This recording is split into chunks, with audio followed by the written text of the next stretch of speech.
Assalamualaikum warahmatullahi wabarakatuh. Waalaikumsalam warahmatullahi wabarakatuh. Alhamdulillah. Gimana Pak Mauludin, kabarnya baik? Alhamdulillah sehat, walafiat. Alhamdulillah. Keadaannya sekarang lagi di mana? Di posisi lagi di mana nih? Lagi di Jawa Tengah. Jawa Tengah ya. Iya.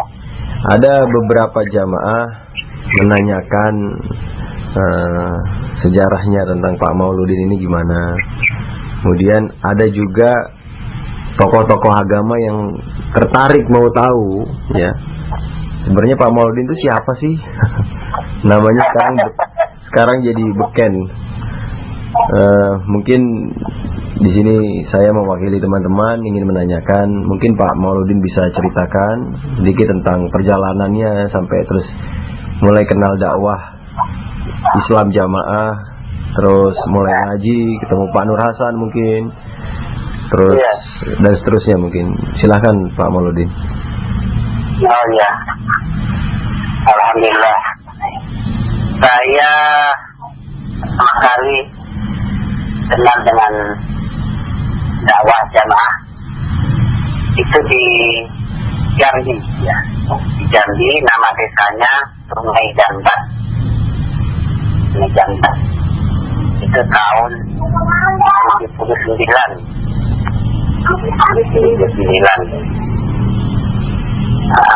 Pertama kalinya itu saya tinggal di Sungai Jambat itu. Orang tua saya sebagai guru ngaji di kampung itu ya. Ngaji di kampung itu. Jadi anak-anak kampung, orang-orang kampung banyak yang mengaji sama orang tua saya. Dan saya waktu itu ikut membantu orang tua saya ngajari anak kecil yang masih kelas 2, kelas 3 SD gitu ya, saya bantu. Nah, tapi waktu itu orang tua saya belum ikut dengan jamaah. Tapi pendekatannya pengurus-pengurus jamaah di situ memang sangat baik gitu. Orang tua saya, bapak saya dikasih himpunan kitabus shalah, dikasih hadis besar Nasa'i dan atau Muslim gitu ya. Sehingga dengan pendekatan yang baik itu orang tua saya tertarik ngaji di jamaah. Sebelumnya bapak saya ngaji itu sempat terjadi perselisihan. Jadi kalau Jumatan itu oleh kepala desa dibuat imamnya itu bisa bergantian. Jumat pertama bapak saya, kemudian Jumat kedua itu dari orang jamaah. Nah, tapi cerita yang saya dengar waktu itu, kalau bapak saya yang imami di masjid itu, di masjid raya Sungai Jambat itu, orang-orang jamaah itu mengulangi imamannya di rumah masing-masing, gitu. Nah, jadi orang jamaah tidak mau makmum dengan bapak saya, walaupun memang kalau di depan bapak saya biasanya makmum, tapi nanti kalau pulang di rumah diulangi lagi sholatnya. Tapi karena pendekatan yang bagus dan permainannya cantik ya, dan mungkin dia simpel ya, orangnya simpel gitu, dan memang kelihatannya simpati banget ya, sehingga orang tua saya ini ya juga akhirnya ikut dengan pengajian jamaah. Setelah bapak saya mulai mengikut pengajian jamaah ini, saya juga dipondokkan, dikirim ke pondok Sukotirto, Ngoro, Jombang, Jawa Timur. Itu usia berapa dulu Pak? Iya, waktu itu usia saya 12 tahun Mas. 12 tahun. Iya. Ya, kelas 4 SD lah tepatnya ya. Kelas 4 SD gitu ya. Itu bulan April 2009. 12 tahun. Ya. Jadi alhamdulillah saya di sekolah Tirta juga sempat ketemu langsung dengan Pak Nur Hasan dan bayat dengan Pak Nur Hasan. Saya bayat Pak Nur Hasan bukan hanya sekali, ya, pernah di Kediri dan pernah di Kertosono, gitu. Jadi mungkin ada 3 kali gitu ya. Dan saya sempat juga makmum mengikuti menyaksikan waktu Pak Nur Hasan mengimami sholat duhur dan sholat asar. Kalau sholat maghrib dan isya subuh memang saya tidak pernah menjumpai karena beliau waktu itu memang sudah tidak bicara. Saya mondok tahun 80 September saya tugas. Saya jadi mubalik Jakarta, tugas di Madura di Pamekasan. Alhamdulillah saya di sana bisa kerasan sampai 2 tahun. Ya, teman-teman saya yang tugas itu hanya 6 bulan sudah pulang. Karena memang waktu itu dibatasi 6 bulan sudah boleh minta pulang. Tapi saya alhamdulillah bisa sampai 2 tahun di Madura. Masya Allah.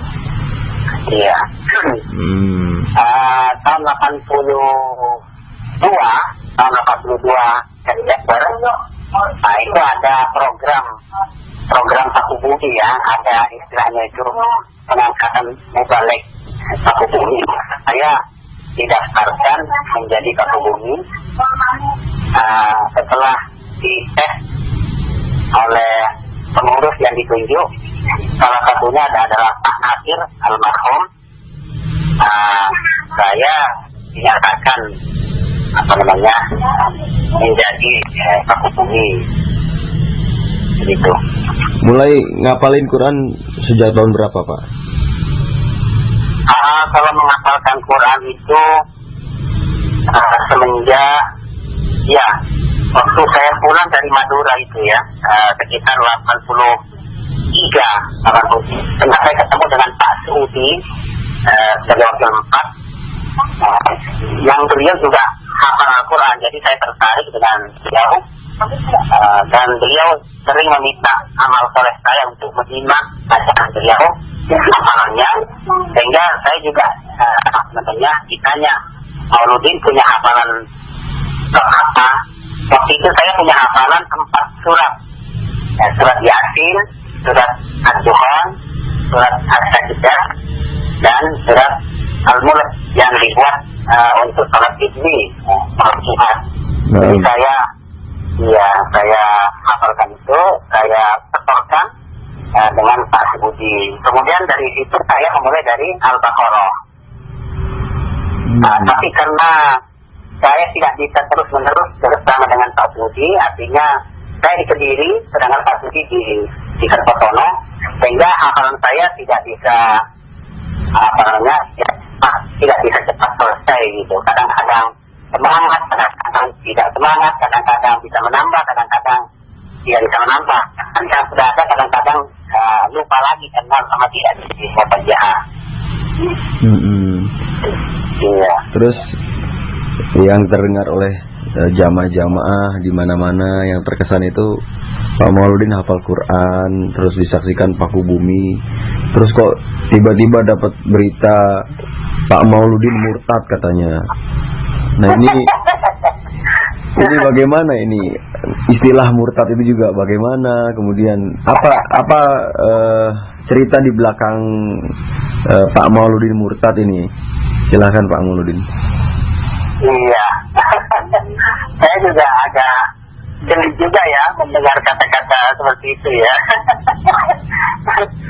Dari semula, Mas, saya sudah menyiapkan hidup saya itu untuk sabilillah. Saya menyiapkan hidup saya untuk sabilillah. Jadi saya saya berusaha menarik sebanyak-banyaknya dari keluarga saya, keponakan saya, sepupu saya untuk mondok dan untuk jadi mubalik gitu. Karena saya yakin betul bahwa inilah jalan ya kebahagiaan dunia dan akhirat, ya. Jalan masuk surga, selamat dari neraka. Kemudian di dalam perjalanannya seiring dengan bertambahnya ilmu mankur yang saya terima, itu timbul timbul tanda tanya di dalam hati saya tentang amal ibadah yang berjalan, yang berlaku di dalam jamaah itu sendiri. Karena mulai kecil sampai saya jadi muballigh umum itu terus digemblengkan, terus ditekankan, terus diwanti-wanti betul bahwa orang jamaah jangan sampai mengamalkan sesuatu amalan yang tidak tahu ilmunya, atau jangan sampai mengamalkan bid'ah, jangan sampai takhayul, jangan sampai syirik. Nah, itu sangat ditekankan. Dan termasuk salah satu penasehat yang sangat berkesan di hati saya adalah Bapak Ahmad Ibrahim Wakil 4. Beliau kalau nasihat itu dalilnya itu sangat khas sekali, yaitu man amila amalan laisa alaihi amruna bahwa raddun ai mardudun. Saya bonjol gitu, ada tulisannya begitu. Barang siapa mengamalkan sesuatu yang tidak ada perintah dari Nabi, tidak ada contoh dari Nabi, maka amalnya itu ditolak. Itu, jadi itu sangat berkesan di hati saya. Maka timbullah di hati saya itu tanda tanya, kenapa di dalam jamaah kok diterapkan, diwajibkan infak 10%. Jadi infak 10% itu berlaku mulai dari zaman Tanur Hasan. Waktu itu belum ada 2,5, 5, 7,5 dan 10 tidak. Semuanya rata 10%. Nah itu. Lebih-lebih setelah mengaji dengan Pak Zainul Muttaqin, guru Fakultas Diri, tentang ayat alladzina yu'minuna bil ghaibi wa yuqimuna sholata wa mimma razaqnahum yunfiqun. Surat Al-Baqarah itu. Ya. Ayat 3. Jadi wa mimma razaqnahum yunfiqun, sebagian dari apa yang kami berikan kepada orang iman itu mereka menginfakkan. Itu Pak Zainul Muttaqin menyampaikan artinya yunfikun ini adalah zakat harta. Nah, jadi saya timbul tanda tanya dalam hati, kalau selama ini saya tanyakan dalilnya infak persenan itu mana, sekarang jawabannya ayat itu wa mimma razaqnahum yunfikun. Nah, tapi ternyata dalil itu artinya adalah zakat, bukan infak persenan. Karena kalau zakat kan sudah jelas, zakat itu ada setahun sekali, dan itu pun ada batas-batasnya. Tapi kalau infak persenan itu kan setiap bulan. Ya, baik petani maupun bukan petani semuanya kena kewajiban infak persenan itu. Jadi di situ hati saya ragu-ragu. Tapi waktu itu saya setiap bertanya kepada orang yang saya anggap sebagai guru saya, ya yang saya tuakan, yang saya hormati, yang saya ambil ilmunya, selalu jawabannya kepada dalil itu razaqnahum yunfikun. Dan jawaban yang kedua adalah bahwa infak persenan itu adalah ijtihad amir. Nah, waktu itu saya berusaha untuk bisa menerima, tapi lama-lama muncul lagi tanda tanya, ya apakah memang hal ini bisa diteruskan terus menerus. Setelah mengaji hadis yang lebih jauh lagi seperti Bukhari, Muslim itu, ternyata malah dikatakan oleh Rasulullah SAW bahwa apabila orang Islam itu sudah zakat, maka kita tidak boleh mengambil harta mereka, karena itu sudah dijaga oleh Allah, haknya, kehormatan mereka. Jadi yang wajib diambil kalau sudah sampai nisabnya adalah zakat. Selain itu boleh dipaksakan, tidak boleh dipaksakan. Jadi yang saya permasalahkan itu bukan berarti saya melarang jamaah atau tidak setuju kalau jamaah itu infak atau sedekah. Tapi yang saya tidak setuju adalah diwajibkannya. Sampai kalau orang yang tidak membayar, tidak memberikan 10% atau 4%, itu dikatakan tidak paham. Atau dikatakan tidak taat. Atau bahkan dikatakan hartanya belum halal, belum suci katanya untuk dinikmati, untuk dimakan, untuk dimanfaatkan. Nah, ini yang saya tidak setuju. Karena berarti dengan cara begitu sudah membuat syariat di luar syariatnya Allah. Nabi bersabda di dalam hadis yang sahih di dalam Bukhari, "Kullu syartin laisa fi kitabillahi fa huwa batil." Setiap syarat yang tidak ada di dalam kitab Allah, maka syarat itu batal. Dan kita semuanya sudah maklum bahwa agama ini sudah sempurna.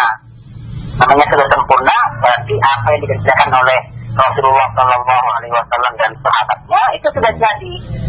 Jadi kalau yang zaman Nabi dan zaman sahabat itu tidak ada, kemudian sekarang menjadi diwajibkan, nah itu berarti ada iman zakat.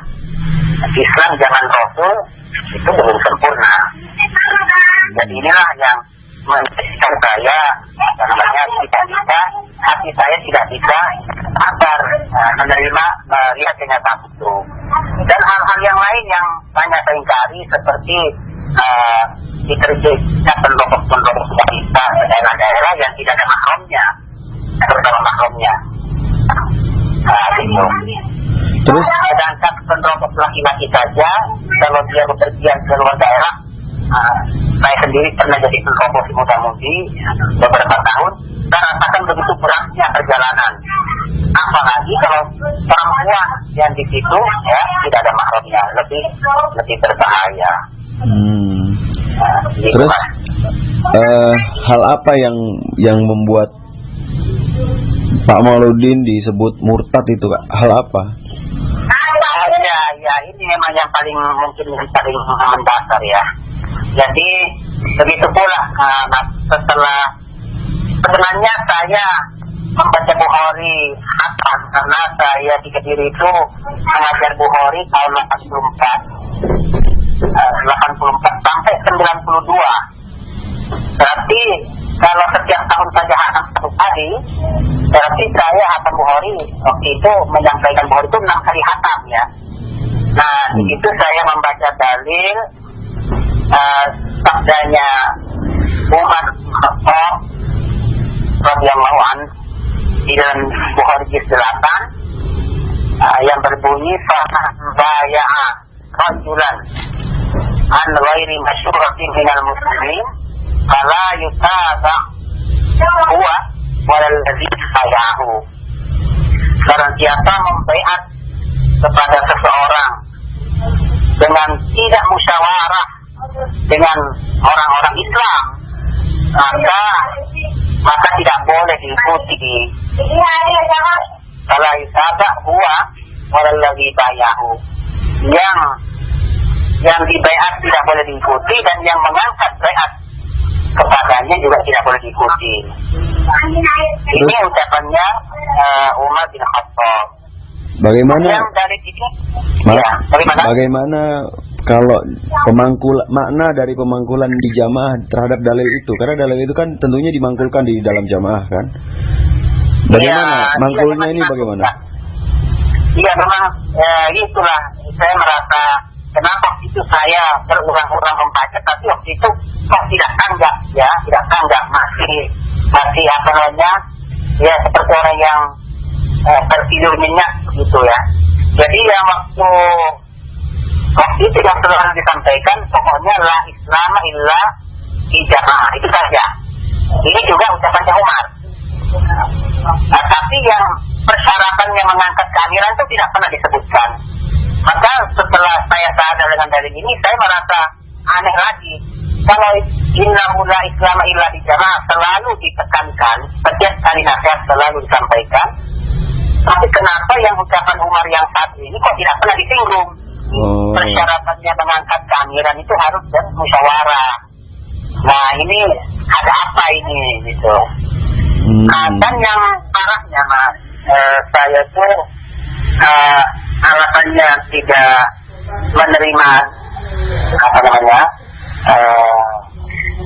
yang ada itu, karena dari kehamilan ini, dari mengakui bahwa merasa satu-satunya yang paling benar, sehingga lagi dengan lantang mengkafirkan orang-orang di luar kelompoknya. Nah, inilah yang paling saya takutkan, karena ini termasuk kesombongan, ya, kesombongan. Jadi belum diteliti dengan detail, dengan pasti, itu yang jelas siapapun di luar kelompoknya jamaah ini lantas didikap kafir jahiliyah. Nah, inilah. Jadi alasannya hanya satu, hanya tentang tidak beramir, tidak bayat. Mengambil dalil la yahillu li salasatin yakununa bi salatin minal ardi illa amaru alaihim ahadahum. Hanya itu yang dipakai dalil, bahwa orang yang tidak beramir, tidak bayat itu hidupnya tidak halal. Kemudian melebar, ya, ngambrak kepada hal-hal yang lain. Hidupnya tidak halal, ibadahnya tidak sah, sampai pernikahan pun istilahnya tidak sah. Jadi suami kumpul suami istri itu tidak halal katanya gitu, karena hidupnya saja tidak halal. Masya Allah. Jadi semua tingkah aku apapun yang diperbuat di luar jamaah itu tidak halal semua. Nah, itu yang di situ supaya menjadi pangkal fibernya, pangkal perempuannya. Itu yang tidak bisa saya terima. Lebih-lebih setelah saya haji, saya saksikan umat Islam di Masjidil Haram itu datang dari seluruh penjuru. Nah, kita lihat berapa juta umat Islam yang ada di Masjidil Haram. Apakah hanya jamaah itu saja yang namanya Islam di situ? Nah, ini jadi sangat, ya, hati saya itu sangat berontak dengan adanya hal itu. Terus berapa lama Bapak mencoba berdialog, ya? Berapa lama Bapak mencoba dakwah atau berdialog lah kepada teman-teman Bapak di Pakubumi atau di keamiran, ya, pemimpin-pemimpin di jamaah ini? Berapa lama, Pak? Kalau langsung berdakwah dengan kawan-kawan Pakubumi dan keamiran, memang saya tidak pernah langsung, karena saya sudah hafal metodenya di sana. Saya sudah hafal kebiasaannya yang ada. Jadi kalau ada orang yang memunculkan sesuatu yang tidak biasa, apalagi alasannya kita mangkul, wah, itu tidak ada jalan untuk didengar. Jadi langsung dipatahkan, langsung dipotong. Dikatakan yang menyampaikan itu pasti rohni begitu. Masya Allah.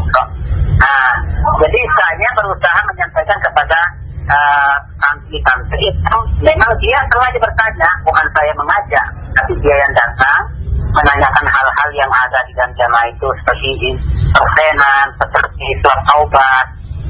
Surat taubat. Maka saya jawab dengan dasar dalil yang saya sudah mangkul, ya, dari Bukhari, dari Muslim, dari Tirmidzi dan lain-lainnya, bahwa taubat itu tidak pernah zaman Rasulullah dipersaksikan. Ada seorang sahabat namanya Ma'is bin Malik itu berzina, datang kepada Rasulullah. Dia Ma'is bilang, ya Rasulullah, saya berzina. Rasulullah memalingkan wajahnya. Rasulullah berpaling dari Ma'is, tidak mau mendengarkan laporannya, sampai berpaling 3 kali. Nah, jadi anehnya kenapa di dalam jamaah itu kok malah orang yang dosanya tidak ketahuan kok malah disuruh menulis, disuruh mengungkapkan. Bahkan di sana diberi garis bahwa kalau orang itu bertobat hanya dosa yang ketahuan saja yang ditobati, itu namanya tobatnya orang munafik. Nah, jadi kalau tobat itu harus semua ditulis, yang ketahuan dengan pengurus maupun yang tidak ketahuan semua harus ditulis. Karena yang tulis hanya yang ketahuan saja itu tobatnya orang munafik itu. Nah, ini semakin menambah, karena hati saya tidak nyaman. Kenapa begini jamaah ini? Padahal betul-betul pede bahwa kemurnian itu ada pada kita gitu. Di luar itu tidak ada kebenaran, tidak ada kemurnian. Tapi melihat kenyataannya jamaah kok begini. Nah, jadi saya berusaha kepada santri-santri yang bertanya, karena waktu itu saya masih memimpin kelompok 16 atau kelompok Baitul A'la yang mengurus masjid. Jadi saya punya anggota itu sekitar 40 orang yang mengurus masjid itu. Kadang-kadang 2 orang tidak ada. Saya tanya sama ketuanya atau sama temannya, kemana kawanmu ini? Katanya dikabarkan ke Wonosalam. Loh, kenapa ke Wonosalam? Katanya ia sedang kafaroh di Wonosalam 2 bulan atau 3 bulan. Nah, memang dia di sini berbuat apa? Saya tanya sama temannya. Dia katanya bertobat karena di rumah sebelum mondok ya begini. Maka sama DNP dikirim ke Wonosalam. Maka saya bilang, wah itu perbuatan seperti ini saya tidak setuju. Perbuatan itu sudah tertutup, apalagi di rumah dikerjakannya, tidak ketahuan sama orang lain, tidak ketahuan sama manusia, kenapa harus diungkapkan di sini? Tapi memang ya namanya siswa pondok, karena takut kalau tidak diampuni dosanya, ya yang dia terima bahwa benar-benar harus ditobati dengan cara ditulis dan nanti pengurus memberikan kafaroh. Nah, jadi hal-hal itu menambah semakin tidak tentramnya hati saya dari kejanggalan-kejanggalan yang ada di dalam jamaah. Terus kemudian karena itu kembali ke tadi masalah kenapa saya sampai dikatakan murtad. betul. Ya karena kita sudah tidak mengakui, tidak masuk ke amiran Haji Nur Hasan Abu Baidah, kemudian penerusnya Bapak Haji Abdul Zahir dan penduknya lagi Bapak Haji Abdul Aziz Sultan Aulia. Semuanya saya tidak akui. Jadi baiat saya cabut sama dengan tidak pernah ada baiat. Walaupun tidak saya cabut sebenarnya ya tidak pernah ada itu baiat karena kita tahu sekarang ini bahwa baiat itu hanya diberikan kepada penguasa kaum muslimin, bukan kepada amir golongan, bukan kepada amir hizbiyah, bukan kepada amir hizbi, amir golongan kelompok, bukan. Jadi kalau memberikan baiat kepada amir golongan itu adalah baiat yang bid'ah, bukan baiat yang disyariatkan oleh Islam. Bagaimana pandangan Bapak terhadap ada beberapa orang yang katanya lulusan Mekah, tapi mereka mengesankan seakan-akan pemerintah kaum muslimin di Indonesia khususnya ini kafir, Pak, karena berhukum dengan hukum tauhid katanya. Coba Bapak bisa jelaskan. Ya itu juga suatu keanehan.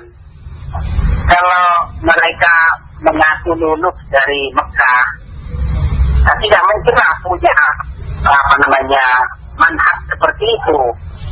Karena Syekh dari Mekah juga datang ke sini memberikan ilmu kepada kita, seperti datang di Jogja itu adalah acara yang sudah rutin dan setiap tahunnya.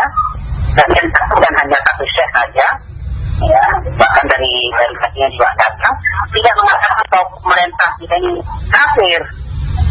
Jadi kalau ada santri dari sana mengatakan seperti itu, pasti dia tidak mengambil ilmu dari gurunya.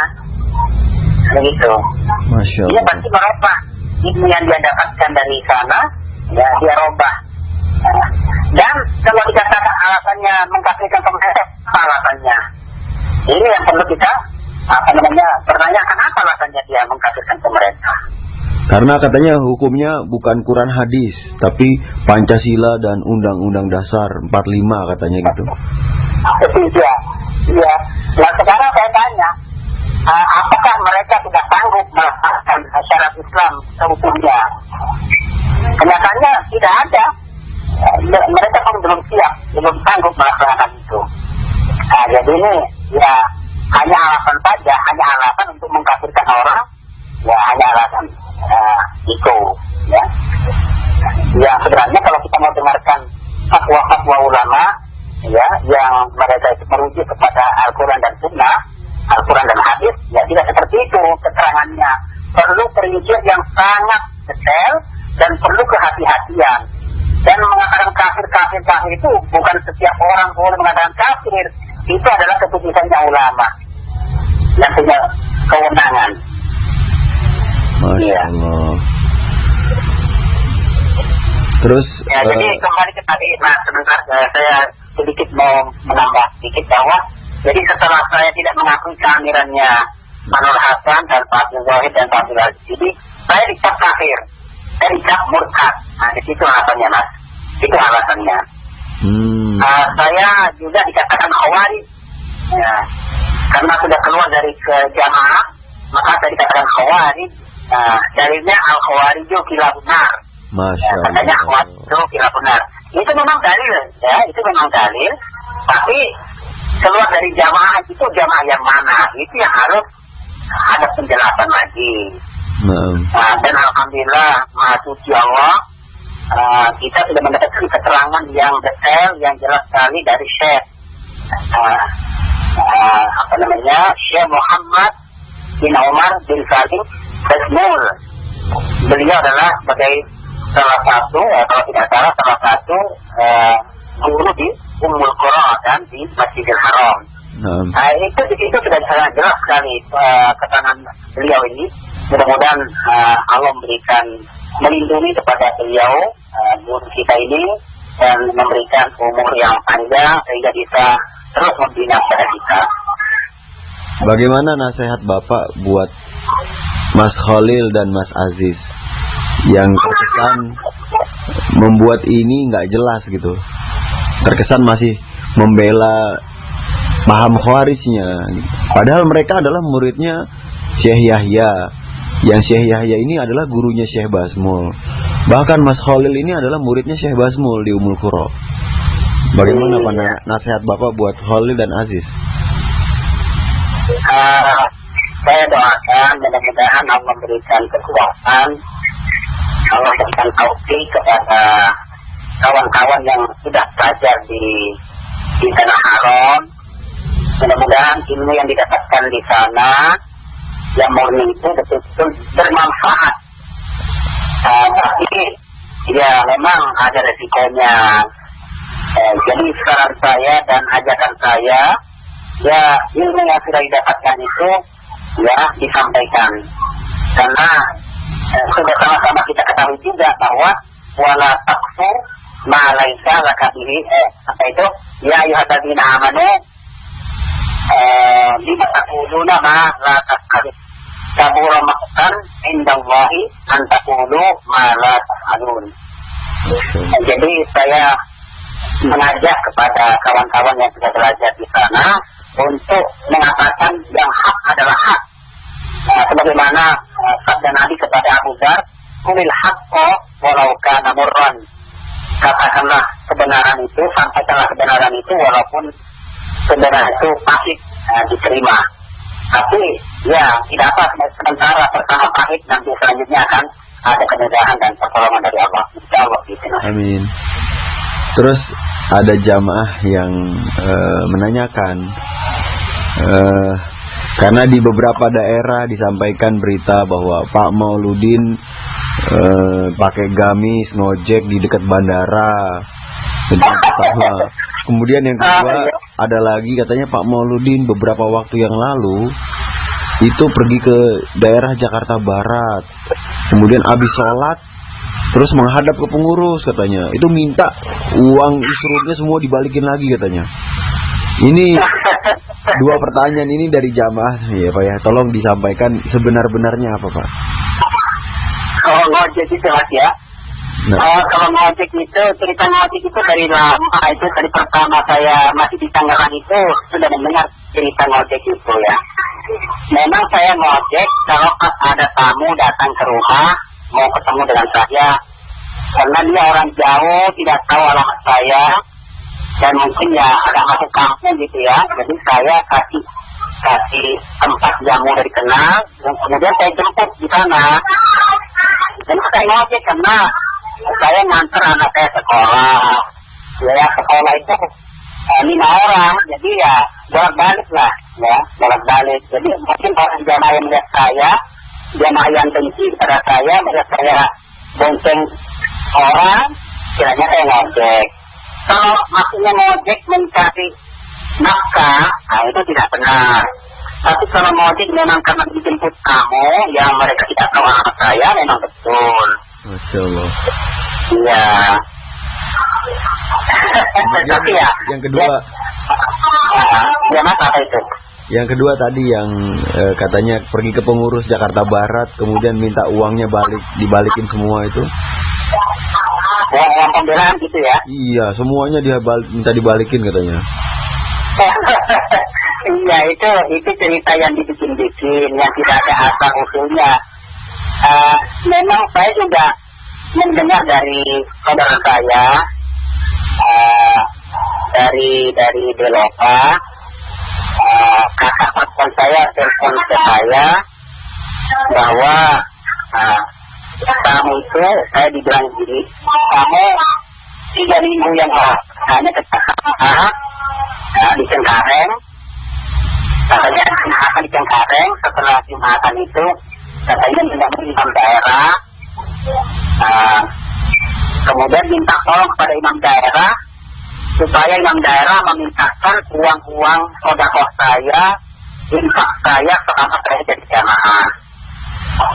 Maka itu tidak pernah terjadi hal seperti itu.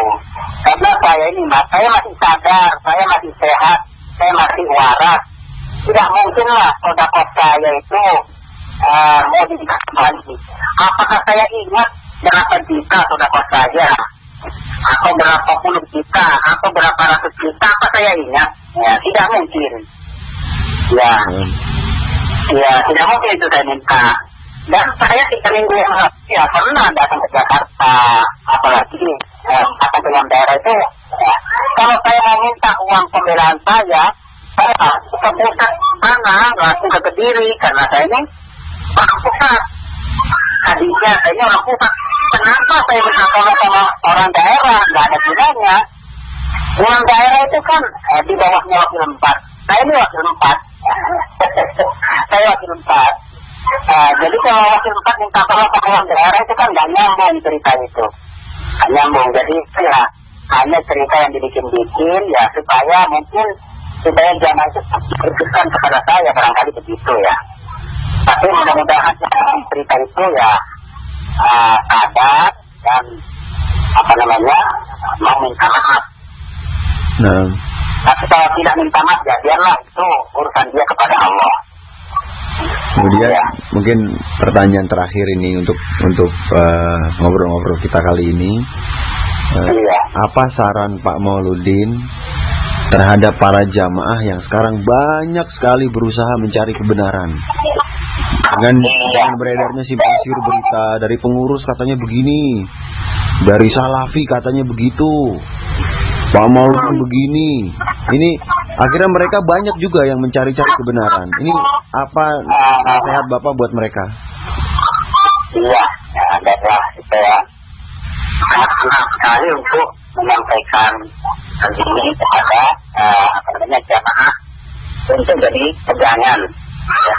Karena jamaah itu betul-betul sudah bahwa para sufiqah amra ini yang tadi lu mata sendirinya kita bilang tadinya. Jadi betul-betul kita supaya berpegang teguh dengan Quran dan hadis. Nah, Quran hadis itu harus dipahami sebagaimana pemahamannya sahabat.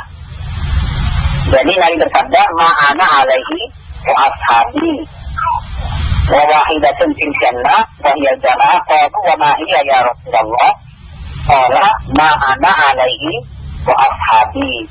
Jadi walaupun Quran hadis itu belum cukup. Di Quran hadis harus dipahami sebagaimana pemahamannya sahabat. Karena sahabat itu adalah orang yang langsung mendengar, langsung melihat dan praktek di depannya Rasulullah Shallallahu Alaihi Wasallam.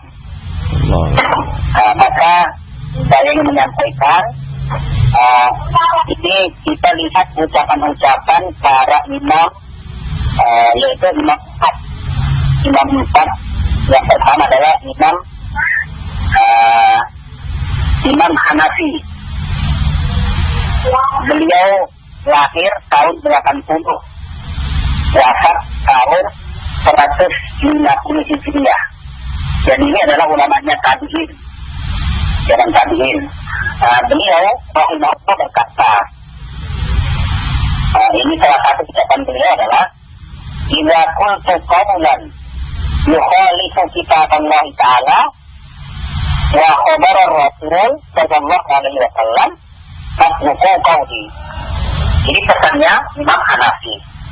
Ketika aku berkata suatu ucapan yang menyelisihi kitab Allah dan hadis Rasul sallallahu alaihi wasallam, maka tinggalkanlah ucapanku. Nah, apalagi kalau dia statusnya orang-orang yang sudah jauh dari Rasul. Sedangkan Abu Hanifah ini orang yang masih dekat dengan Rasul, ya, masih generasi yang kedua. Itu saja terpesan. Ketika ucapanku itu memiliki kitab Allah dan hadis Rasul sallallahu alaihi wasallam, maka tinggalkanlah ucapanku. Masya Allah. Iya. Kemudian yang kedua, ini saya langsung singkat saja. Imam yang kedua itu Imam Malik, ya, yang biasa disebut Maliki, ya, Imam Malik, ya. Imam Malik ini dia lahir tahun 93, wafat tahun 179 Hijriah. Ya. Begini ucapan beliau, salah satunya adalah, "Innama ana basarun ukhti'u usibu tanzuru fi ra'yi fakullu ma wafaqa al-kitab wa sunnah fakhuzuhu wa kullu ma lam yuwafiq al-kitab wa sunnah fatrukuhu." Ini wasiatnya Imam Malik bin Anas.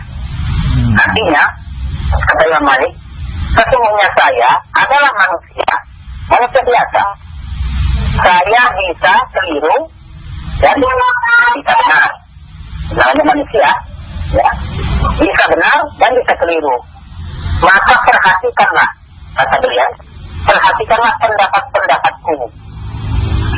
Maka pendapat yang sesuai dengan kitab dan sunnah, sesuai dengan Al-Quran dan hadis, dan sebagaimana yang dipahami oleh sahabat, maka ambillah pendapatku itu. Pendapatku sesuai dengan kitab dan sunnah. Tapi kalau tidak sesuai dengan kitab dan sunnah, bertentangan, tidak ada dengan kitab dan sunnah, maka tinggalkanlah ucapanku itu atau pendapatku itu. Masya Allah, ini cinta sekali, ya, pesan-pesannya para ulama ini. Masya Allah. Lalu imam yang ketiga itu Imam Asy-Syafi'i. Nama beliau adalah Muhammad bin Idris, ya, Asy-Syafi'i, Imam Asy-Syafi'i. Beliau lahir tahun 140, wafat 204 Hijriah. Ya. Nah, ini beliau berkata, "Ajma'al muslimun ala anna man istadana lahu sunnatun an Rasulillah sallallahu alaihi wasallam yang yahilla lahu ayyadaha li qawli ahadin." Telah sepakat kaum muslimin bahwa barang siapa yang sudah jelas baginya sunnah dari Rasul sallallahu alaihi wasallam, maka tidak halal baginya meninggalkan sunnah itu karena mengikuti pendapat orang lain. Nah, ini pesannya wasiatnya Imam Asy-Syafi'i. Siapapun orang yang sudah jelas sunnahnya Rasul, maka tidak halal dia tinggalkan sunnah itu karena hanya terpengaruh dengan ucapan seseorang. Jadi berarti bagaimana? Wajib orang itu mengamalkan sunnah Rasul dan peduli dengan pendapat-pendapat orang itu, orang lain. Nah, ini. Yang keempat, imam yang keempat yaitu Imam Ahmad bin Hanbal. Beliau lahir tahun 492, wafat 241 Hijriah. Ya. Beliau berpesan begini. La tuqallidni wa la tuqallid Malikan wala Syafi'iyah wala Al-Awza'iyah wala Thawriyah wa khudh min haitsu akhadhu. Jangan kamu sekalian taklid kepadaku, kata Imam Ahmad bin Hanbal. Jangan taklid kepada Imam Malik. Jangan taklid kepada Imam Syafi'i. Jangan taklid kepada Imam Auza'i. Yang Auza'i ini salah satu guru dari Imam Al-Bukhari. Jangan taklid kepada Imam As-Sawri, Sufyan As-Sawri. Tapi mengambil kamu sekalian keimbangan terakhir. Berarti dari kita jadi kita tidak boleh taklid kepada seseorang, kepada figur Rasulullah. Jadi yang boleh kita taklid, yang harus kita taklid adalah kitab dan sunnah Allah dan Rasul. Itu saja. Adapun manusia, ya, telah ucapannya, dan akalnya, muamalahnya itu mengikuti Al-Quran dan Sunnah, kita ambil, kita ikuti. Kalau menyelisih kitab dan Sunnah, kita tinggalkan. Jadi sudah. Nah, inilah pesan saya kepada semua jamaah, supaya betul-betul kita di sini, ya, selamat dalam perjalanan kita, tidak menetapi jalan Shiratal Mustaqim. Firman Allah berfirman, wa man yuti'illah wa rasulah faulaika ma'alladzina an'ama Allahu 'alaihim minan nabiyyin was-siddiqin wasyuhada was-shalihin wa hasuna ulaika rafiqa. Masya Allah. Alhamdulillah, insya Allah banyak jamaah yang akan mendapatkan pencerahan ini dari nasihatnya. Ya, saya ucapkan terima kasih, jazakallahu khairah pada Pak Mauludin. Mungkin nanti kapan kita sambung lagi, insya Allah. Iya. Iya, Mas. Ya. Iya. Salam-salam buat keluarga, Pak. Insya Allah. Ya, salam-salam juga ya, Mas. Insya Allah. Barakallahu fikum. Assalamualaikum warahmatullahi wabarakatuh. Waalaikumsalam warahmatullahi wabarakatuh.